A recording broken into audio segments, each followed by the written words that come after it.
ग्वालटोली स्थित आरोग्य धाम में दीपावली की पूर्व संध्या पर जागरूकता संगोष्ठी का आयोजन किया गया, जिसमें दीपावली और स्वास्थ्य नामक विषय पर बोलते हुए आरोग्य धाम के वरिष्ठ होम्योपैथिक चिकित्सक डॉक्टर हेमंत मोहन ने बताया कि दीपावली में फोड़े जा रहे निम्न स्तर के पटाखों के धुएं से बीपी एवं शुगर के मरीजों एवं कोरोना काल में जिन मरीजों को फेफड़े का गंभीर इन्फेक्शन हो चुका है, उन्हें विशेष तौर पर बचकर रहना चाहिए। आरोग्य धाम के संस्थापक आर मोहन ने बताया कि शहर में बड़े स्तर पर मिलावटी खोए एवं उनसे बनी मिठाइयों की निर्माण एवं आपूर्ति हो रही है, जिससे शहरवासियों को लीवर, किडनी एवं हृदय की कई गंभीर बीमारियां होने का खतरा बना हुआ है।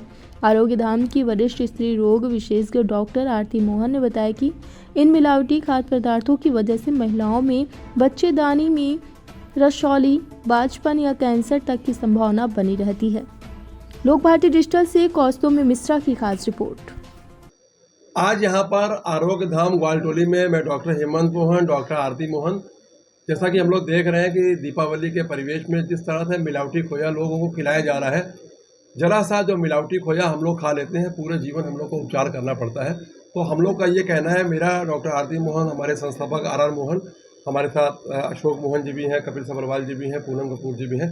हम सब लोग जन जागरण के माध्यम से कानपुर के साथ साथ शहरवासियों को आग्रह करना चाहते हैं कि जैसे मिलावटी खोए में फार्मेलिन मिला रहे हैं, इस तरह से अरारोट मिला रहे हैं, शकरकंदी मिला रहे हैं और उसमें तरह तरह के वर्क लगा करके मिठाइयों को दे रहे हैं और उस मिठाई को खाने से हमारे लीवर में, किडनी में क्या क्या समस्याएं हो रही हैं। इस समय इनफर्टिलिटी के केसेस बहुत ज़्यादा आ रहे हैं, महिलाओं में बांझपन के केसेस बहुत ज़्यादा आ रहे हैं।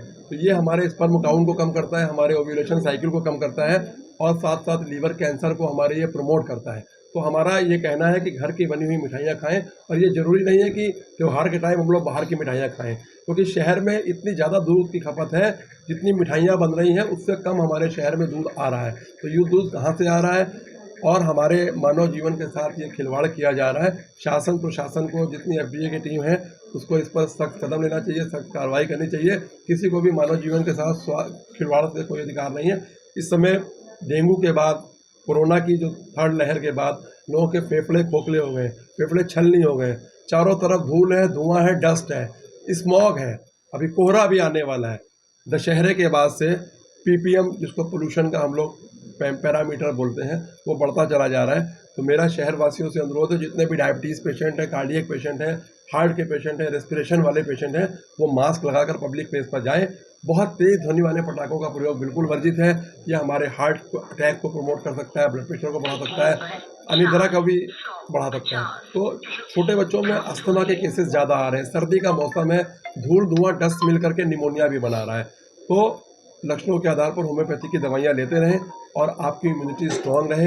पब्लिक प्लेस पर मत जाइए और जहां आवश्यक हो वहीं पर जाएं। छोटे बच्चे खास तौर से बड़ों के साथ पटाखे छुटाएं और मास्क का प्रयोग जरूर करें, क्योंकि दीपावली के बाद जो सेकेंड डे, थर्ड डे होता है, उस समय सांस लेना बहुत मुश्किल हो जाता है, ऑक्सी हीमोग्लोबिन कंसंट्रेशन घट जाता है, कार्बन डाइऑक्साइड, कार्बन मोनोऑक्साइड चारों तरफ एटमॉस्फेयर में बढ़ते चले जा रहे हैं, हरे पेड़ कटते चले जा रहे हैं। तो हम लोग को संकल्प लेना चाहिए इस दीपावली में कि बहुत अधिक पटाखे नहीं छुटाने हैं, बाहर की मिठाई नहीं लेनी है और अपने पर्यावरण को संतुलित रखना है, पर्यावरण को हरा भरा रखना है और पौधों की देखभाल रखनी है। नहीं तो वो दिन दूर नहीं जब हम लोग को ऑक्सीजन सिलेंडर लेकर के अपने साथ चलना पड़े। मैं आरोग्य धाम से डॉक्टर आरती हूँ। मैं सभी जितने भी हमारे दर्शक हैं, मैं उनको दीपावली की हार्दिक शुभकामनाएं देती हूँ। और मैं ये बताना चाहती हूँ कि ये जो हम लोगों ने आज इस आयोजन किया है, इसका मुख्य उद्देश्य है कि आप लोगों को जागरूक कर सकें कि पर्यावरण में जो भी पॉल्यूशन है दिवाली की वजह से फैलेगा, या फिर आजकल जो खुदाई चल रही है, मेट्रो का काम हो रहा है, इसकी वजह से आपको अस्थमा की बहुत दिक्कत हो रही है, बहुत सारे बच्चे, बहुत सारे बुजुर्ग आ रहे हैं। तो बस मेरा ये अनुरोध है, अपने स्वास्थ्य का ध्यान रखें और जो भी मिलावटी खोए से बनी हुई मिठाइयाँ हैं, कोशिश करके आप मैक्सिमम जो भी चीज़ें हैं अपने घर में बनाने की कोशिश करें। बच्चों को बिल्कुल अकेला मत छोड़ें। और कोई अगर स्किन प्रॉब्लम होती है, आपके पटाखा आँख में चला जाता है, निकटतम चिकित्सक से संपर्क करें। अपने आप कोई इलाज ना करें, अपने आप कोई भी दवाई ऐसी खरीद कर कृपया ना खाएं। अगर आपको मान लीजिए बुखार आ रहा है या आपको कोई खांसी आ रही है, तो कृपया करके कोई भी मेडिकल स्टोर से दवाई ऐसे खरीद के ना खाएं, डॉक्टर से संपर्क करके ही खाएं। और अपनी दिवाली को सौहार्दपूर्ण तरीके से मनाएं और अच्छा खाना और अच्छे वातावरण में हम लोग रह के इस दिवाली को सौहार्दपूर्ण मनाएंगे। धन्यवाद। आरती जी, जो मिलावटी मावा है वो किन चीज़ों पे इफेक्ट करता है? देखिए मिलावटी खोया तो सभी चीज़ों पे इफेक्ट करता है, लेकिन आजकल अगर आप देखें तो हमारा जो भी खान पान है, आईबीएस के सिम्टम जैसे बढ़ रहे हैं, इंटेस्टाइनल बाउल सिंड्रोम, ये तो वैसे स्ट्रेस इंड्यूस डिजीज़ है, लेकिन अगर आप इसमें मिलावटी चीज़ें खाएंगे तो आपके इंटेस्टाइन और उस चीज़ को एब्जॉर्ब नहीं कर पाएगी और आपको ज़्यादा दिक्कत होगी, बार बार आपको मोशंस होंगे, कभी आपको कॉन्स्टिपेशन हो जाएगा, भूख नहीं लगेगी, आपको गैस्ट्रिक प्रॉब्लम शुरू हो जाएगी। और मेन जो दिक्कत लेडीज़ में होती है उनमें हार्मोनल इश्यूज शुरू हो जाते हैं, जैसे आजकल आप देख रहे हैं हर चौथे बच्चे को पीसीओएस है, हर चौथी लड़की को पीसीओएस है।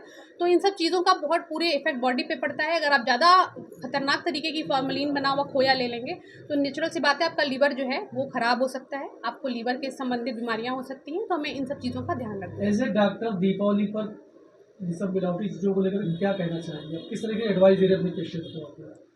देखिए बस मैं ये चाहती हूँ कि आप जो भी खाएं, जो भी पटाखे छुड़ाएं, जैसे भी छुड़ाएं, आप उसको ये सोच के छुड़ाएं कि इसका साइड इफ़ेक्ट क्या होने वाला है हमारे वातावरण पे, हमारे जीवन पे, हमारे स्वास्थ्य पे।